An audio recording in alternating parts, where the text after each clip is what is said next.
तो आगे सब तो चालू करें। तो हाँ जी दोस्तों, क्या हाल है आपका। स्वागत है आपका हमारी इस बैक बेंचर्स की दुनिया में, जहाँ पर हम सब एक साथ पढ़ते हैं, सीखते हैं और आगे बढ़ते हैं। तो आज से जैसे मैंने आपने पिछली हमारी वीडियो देख ही ली होगी। हमारी पिछली वीडियो में मैंने इंट्रोडक्शन दिया था कि कैसे कैसे मैं कोर्स को आगे लेके जाऊंगा। तो और अभी तक आपने अगर हमारी वीडियो नहीं देखी है तो एक बार ज़रूर वो वीडियो देख लें। उसमें आपको पूरा ओवरव्यू मिल जाएगा कि मैं कैसे कैसे आपको पढ़ाने वाला हूँ। और ये हमारी आपकी थ्योरेटिकल नॉलेज की वीडियो है, जैसे कि मैंने आपको बताया था कि आपने अपने थंबनेल में देख ही लिया होगा। ये क्या हो रहा है भाई, पीडीएफ अपना भी हिल रही है, वाह। तो चालू करते हैं। चलो, तो हम आपको आज पहले पहले चैप्टर से चालू कराएंगे। पहले चैप्टर से आपका ये चालू होगा। पहला चैप्टर आज हमें चालू करना है। तो ये हमारी हमारी बुक का नाम है ये ब्रह्मास्त्र, जिसमें आपको मैंने इतने जैसे मैंने आपको बताया कि इतने क्रिस्प तरीके से मैंने नोट्स बना रखे हैं जो कि आपको बहुत ही ज़्यादा पसंद आने वाले हैं।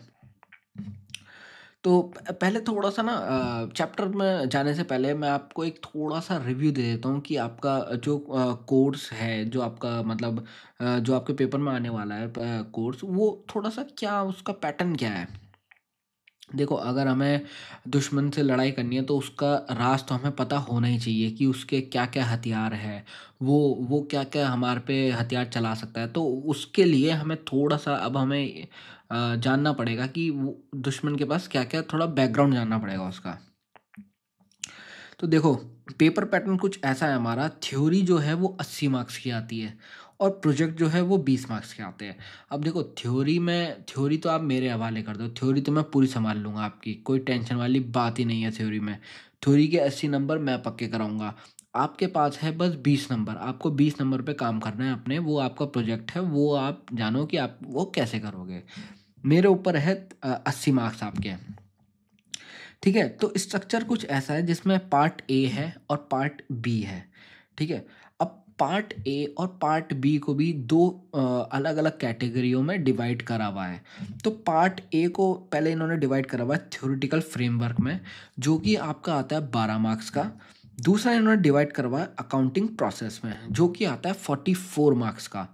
ठीक है, और पार्ट बी में आता है आपका financial statement of sole proprietorship, जो कि आपका आता है 24 मार्क्स की वेटेज रखता है एग्ज़ाम में। अगर आप देखो, अगर आपने ये 1 2 3 4 चैप्टर और पाँच पाँच चैप्टर कवर कर लिए, आपके 44 मार्क्स तो यूं ही कवर हो गए। और देखो, दिमाग लगाओ तो 2 चैप्टर तो थ्योरी के हैं। सिर्फ ये दो जो जो 2 चैप्टर है, ये सिर्फ थ्योरी के हैं। आपके 12 मार्क्स दे के जाएंगे आपको। और यहाँ पर देखो, अब सबसे बड़ा फ़ायदा, अगर आपने financial statements of sole proprietorship कर लिए, आपके 2 चैप्टर है बस, और आपके 24 मार्क्स पक्के हैं। तो थोड़ा सा स्मार्ट स्टडी करो तो आराम से। इतना आसान कोर्स है, इतनी मेहनत से मैंने इस पे क्रिस्प आपके नोट्स बनाए हैं कि आपको एकदम मज़ा आ जाएगा ये चैप्टर्स करने में। अब देखो, ये एक रिवीजन रहेगा, तो मैं आपको थोड़ा सा स्पीड में पढ़ाऊंगा। ये आपकी फर्स्ट रिवीजन रहेगी। मतलब मान लो अगर आपने टॉपिक पढ़ा भी नहीं है तो भी आप ये वीडियोस देख सकते हो, तो आपके ये कॉन्सेप्ट रिवीजन है। अब जैसे जैसे आपके पेपर नज़दीक आएंगे, मैं रैपिड रिविजन्स भी लाऊंगा, जिसमें बहुत क्विकली मैं पूरे चैप्टर को कवर करूंगा। वो रैपिड में होगी, बट ये कॉन्सेप्ट क्लियरिटी रिवीजन है। हालांकि है रिवीजन, बट कॉन्सेप्ट क्लियरिटी है इसमें।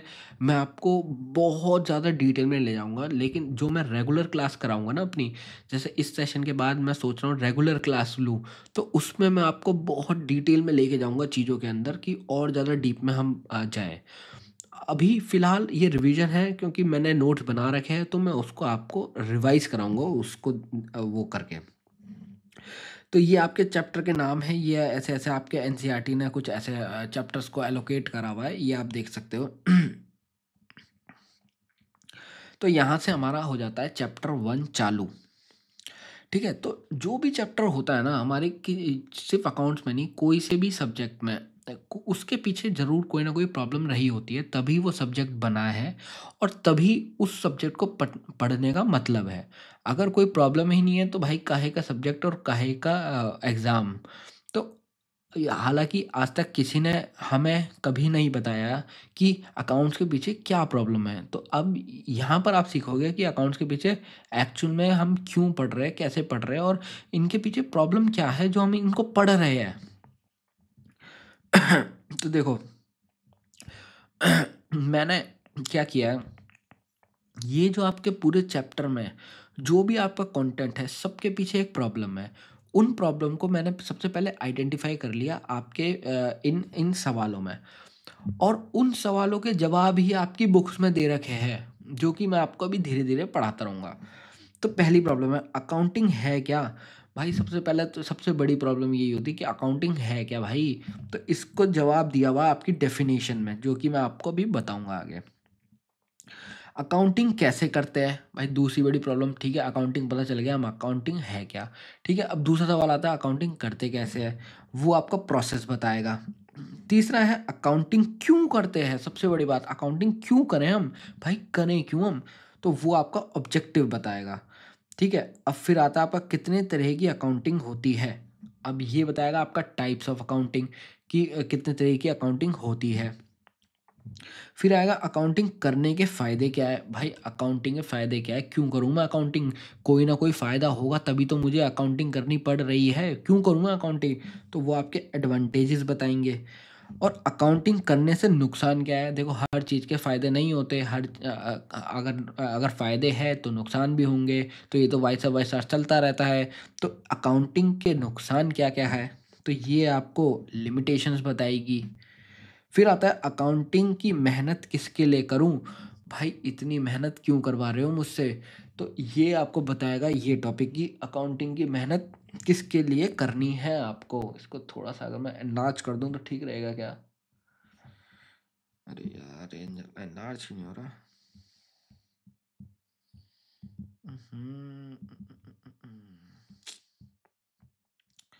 चलो छोड़ो, एनलार्ज छोड़ देते हैं। अब देखो, अब हम आगे बढ़ते हैं पहले टॉपिक की तरफ। मीनिंग ऑफ अकाउंटिंग, अकाउंटिंग है क्या? इसका अब हम जवाब ढूँढने जा रहे हैं कि अकाउंटिंग है क्या? अब देखो ये एमटी क्या है? ये एमटी है मेमोरी टेक्निक। इसको ना एक एमटी मैंने शॉर्ट फॉर्म में लिखा हुआ है। इसका मतलब है मेमोरी टेक्निक। जहाँ भी आपको एमटी लिखा मिले तो इसका मतलब है मेमोरी टेक्निक। इसमें अब क्या है? इसमें ये होता है कि क्या होता है ना, हम कभी-कभार एक ऐसे निमोनिक्स बना लेते हैं या फिर कोई ऐसा वर्ड बना लेते हैं। ये मेरा पैटर्न रहा है पढ़ने का शुरुआत से कि मैं उस या किसी कहानी के साथ रिलेट कर देता हूँ मैं उसे या फिर किसी भी चीज़ के साथ, मतलब जो भी मुझे को उस वक़्त समझ आती है, मैं उस चीज़ के साथ उस चीज़ को रिलेट कर देता हूँ और फिर मेरे को वो पढ़ने में काफ़ी आसान लगता है।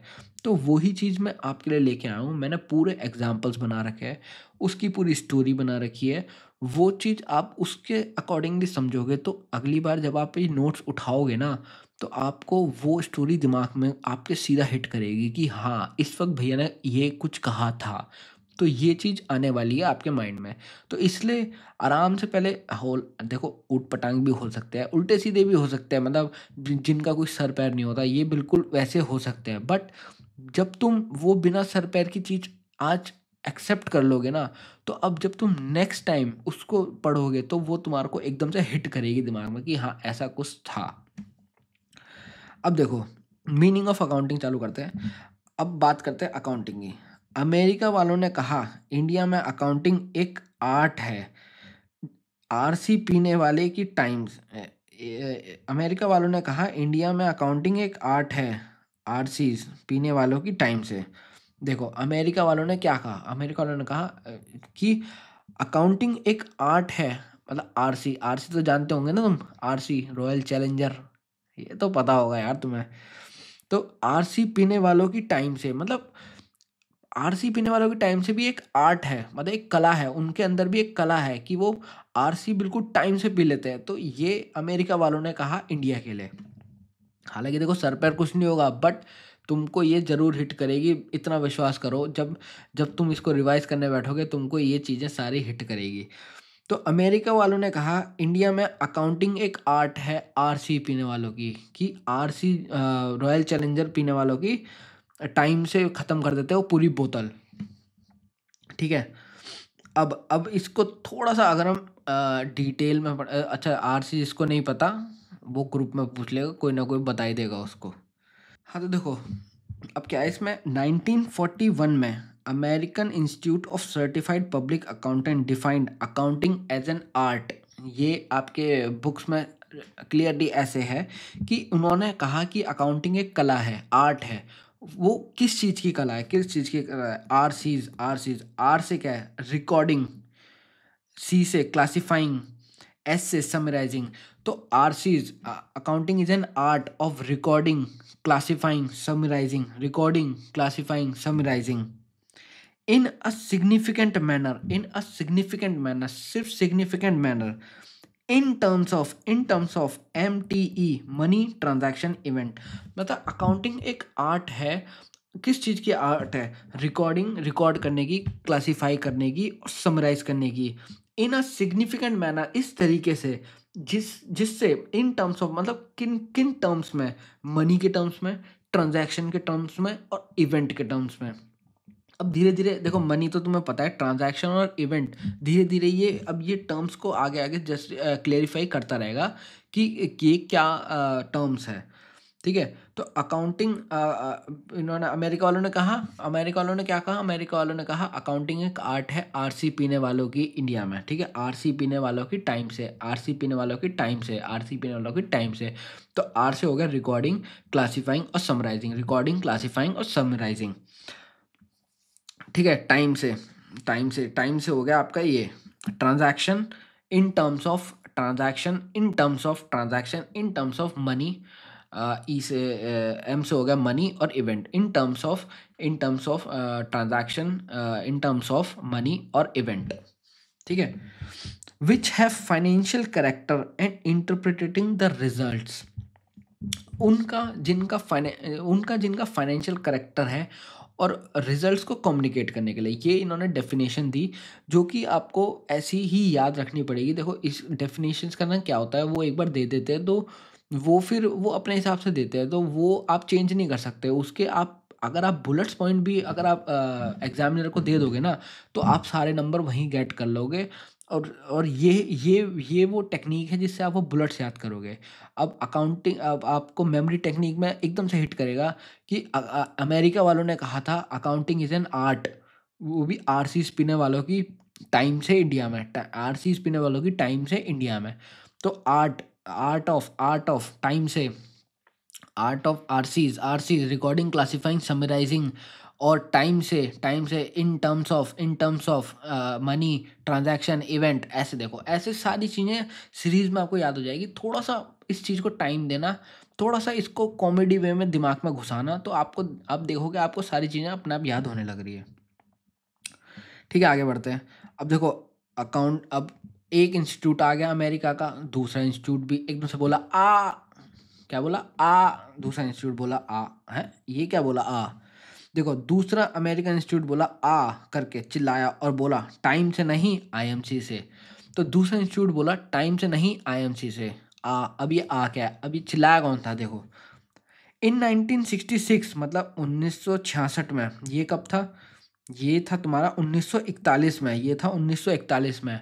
और ये कब आया, 1966 में, 1966 में। अब ये आ कौन है, ये आया अमेरिकन अकाउंटिंग एसोसिएशन, आ करके चिल्लाया था ना ये। तो ये है अमेरिकन अकाउंटिंग एसोसिएशन। ये क्या बोला, अकाउंटिंग ये बोला कि टाइम से नहीं आईएमसी से। अभी आईएमसी क्या है, तो इसने समझाया defined accounting as process of IMC, identifying, measuring, communicating, identifying, measuring, communicating, identifying, measuring, communicating. ये इंस्टीट्यूट ने समझाया। तो क्या बोला, जैसे ही उसने पुराने वाले ने अपनी डेफिनेशन दे दी, दूसरा इंस्टीट्यूट खड़ा हो गया, कह रहा आ मैं भी बोलूँगा कुछ। तो ये उसके बाद बोला, तो इसने बोला टाइम से नहीं आईएमसी से, आइडेंटिफाइंग, मेजरिंग, कम्युनिकेटिंग। इस तरीके से चीज़ों को रिलेट करके याद करोगे तो तुम्हारे लिए बिल्कुल एक ईजी हो जाएगा याद करने सारी चीज़ें। अब कम्युनिकेटिंग क्या, इकोनॉमिक इन्फॉर्मेशन कम्युनिकेटिंग क्या, क्या कम्युनिकेट करना है, इकोनॉमिक इन्फॉर्मेशन। क्यों, सबसे बड़ी बात, क्यों क्यों करूँ मैं कम्युनिकेट।